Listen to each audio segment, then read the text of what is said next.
it's gonna be less time than we thought to get the odals flight checked. We're gonna speed that up a little bit. We're not gonna be out until the other two, final odals of the 6 in the state that are being installed. We're actually getting, I heard that at the, Oklahoma Airport Operators Association meeting quarterly. Oklahoma Aeronautics Commission mentioned that they would be doing that, so that's kind of good. It's really good news. I'm really excited about that. Go ahead and skip item B, capital improvement plan, and I'll also skip, because those are agenda items, the airport service projects, the pilot sound, I'll be skipping that because it's an agenda item. Moving on to item 5, wildlife management. Again, we're just continuing to work with wildlife services to keep wildlife hazards to a minimum. And that will continue. Make sure that we're trying to keep up with that. And again, it'll just be a never-ending task. I think that, and I keep saying this, is that a fence, perimeter fence, will help if we can get to that point one day. And it is on our NIPIAS, which is our National Plan of Integrated Airport Systems, within the next 20 years. And of course, that can move up.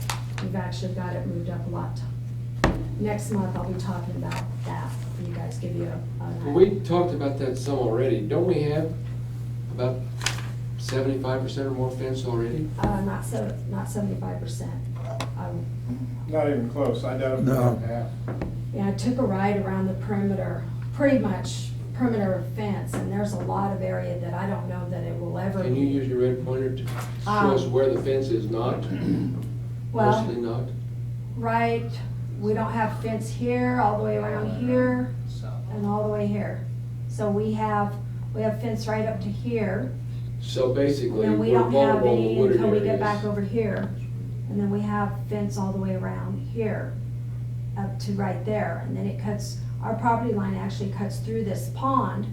So this fence comes right here, and it stops. So there's no fence here, there's just a 5-strand barbed wire that's. So the wooded fence, the wooded area is really the vulnerable area. Absolutely, yeah, because that's where the coyotes are coming from, and they track from this area over to here, and from here to here, and then some, very rare, but we're getting a lot of traffic through here. Cody? Yes, yeah, that's where I've seen deer coming across there too. Yeah, we're gonna have that. It'll be a deterrent, a large deterrent. Now, coyotes are still gonna be able to dig under unless you were to spend even more money, but that way you can narrow it down and be able to take care of those a lot easier. Okay, item 6, community involvement. The Guthrie Edmond Aviation Association hosted a fly-in movie night last Friday night, and we featured the Bob Hoover project, Flying the Feather Edge.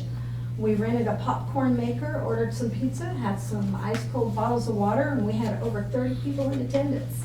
It was awesome. I had a blast. It was really fun. Met a lot of really neat people. Good movie too. Yeah, it was. It really was. And we also hosted, the association also hosted, or will be hosting a Santa Fly-In on December 19th from 1 p.m. to 3 p.m. Hope it's not cold like it was last year. It was so cold and windy. That's what I heard. It was terrible. Okay, and then I'd just like to, again, just give you guys an update of some of the things that I do outside the airport that are in conjunction with the airport, and because of my love for aviation and being a part of the airport. Attended the tactical communications training exercise as a member of the OKMRC, and that was an 8-hour day course. Then attended, of course, every quarter, attend the quarterly Oklahoma Airport Operators Association meeting and conference planning committee meeting directly following. And then I continued to chair the committee, the speaker committee meeting for our conference coming up in April. So you guys might think about, you might want to stop in and check out the conference. It's going to be held in Norman, and I'll remind you guys periodically between now and then. And that's all I have for, And then the financials, if you guys have any questions. We are starting with a new year. This all makes sense now to me. I can look at it and I'm like, whew, this looks good. So I'm keeping a running tally of what's going on. So if you guys in the future have any questions, let me know. It'll be a lot easier for me to tell you where and what went. And if I don't have an answer, of course, I will get back to you the following month. Okay. You got any questions on the financial or any of the rest? Having no questions, let's move on to item number 5, which is discussion of the airport pilots lounge, the bids awarded by the city council. The approval was awarded for the construction pilots lounge and to allow the mayor to execute the contract was passed by the city council on Tuesday, November 3rd. So it's forward motion for the pilots lounge. We will be starting to meet with, once the purchasing, Jesse, Brian, she'll call the people that have been awarded the contract. And if you will see the attachment also with your packet, this is the actual letter that came from Myers Engineering and his recommendation. It gives you again a summary of everyone who bid, the prices it came in at, and then ultimately the last item on the second page, they recommend that the bid award be made to C4L LLC out of Edmond, Oklahoma for 6 of the items. And the other 2 items would be to R&R General Contracting out of Norman, Oklahoma. They will be contacted, and then we will meet here at the airport, have them sign contracts, and then proceed forward. And I'm hoping, I hear it'll take about 30 days for all that to transpire, and I'm hoping to start cracking the whip as soon as that's done. Start getting that. Review that again, the L&L was for which items, please? L&L, The first 4? yes, as a matter of fact, I did bring that in case you asked. It's F and G. They've got, yeah, F and G is doors and door hardware, G is cabinetry, countertops, Okay. and millwork. And then R&R does all the rest? Don't, Yeah, R&R is doing those items. yes. R&R is doing those items? Yes. On the front page, it's listed the bid section, and it has A through G, and it'll tell you the items. Actually, it's got A through H.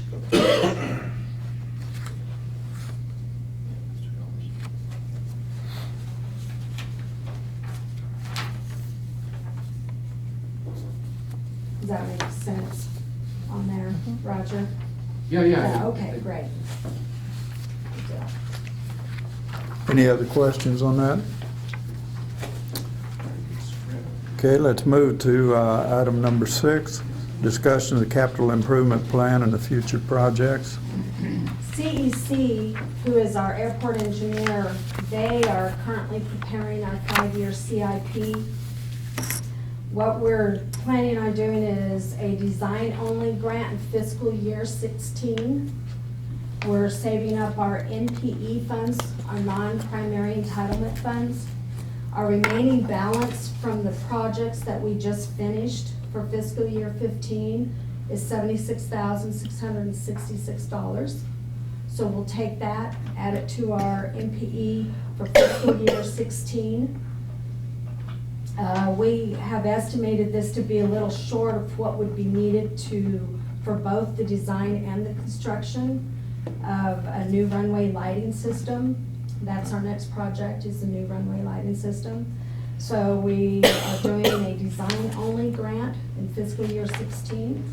Then in fiscal year 17, we'll add the NPE money, the non-primary entitlement funds that we get of $150,000, and add it to that balance.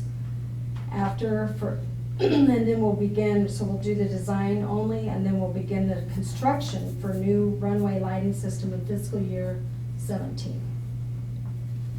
Is the runway lighting, is that gonna be LED? Yes. Okay. Yeah, we've had quite a bit of trouble in the past, from what I understand, not since I've been here, but in the past with our runway lighting and rain and winters, so, I know we talked about that before, and we talked about the lighting going in before the long-term plan of actually widening the runway and moving the taxi. Right? Are those all being taken into consideration for this design contract that you're gonna be working on? as far as taking into consideration, those items are on our NIMPIAs, as far as our long-range term, Right. our 0 to 5, 6 to 10, and then our 11 to 20. As far as, I don't have a good answer except for to tell you that the lighting that's going in is going in for a 75-foot wide runway. That's, I guess, the bottom line. Yes, bottom line is, yeah. That's- So it's not for a wider runway, yeah. Okay. But I know it's one of the things that are needed right now. Yeah, that, all those transformers and stuff in the system. Good to get them to license, that's for sure. Any other discussions on it? Okay, let's go to item number 7, and this is an action item. Discussion, consideration of forming a committee to talk with prospective hangar builders. You wanna, This would allow board members to give input on future hangar development before bringing it to.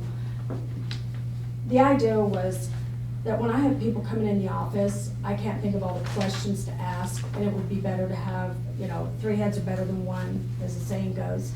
So I need a committee that's not required all of the minutes and all that. I need at least, I think it's 3 members if I'm right, Randall. And I was thinking, what I had said before, Trey, at the previous, and Dick, I don't think you were here at the last one, but I think we've talked about it just a little bit. Yeah. But I wanted to have somebody that I could talk about things with. If we have somebody that comes in and is interested in building hangars, we need a committee of some sort to speak to those things and think of questions to ask. So what I was thinking, the people that I had in mind, and I don't think, Randall, it has to I know that you can't have more than 3 board members.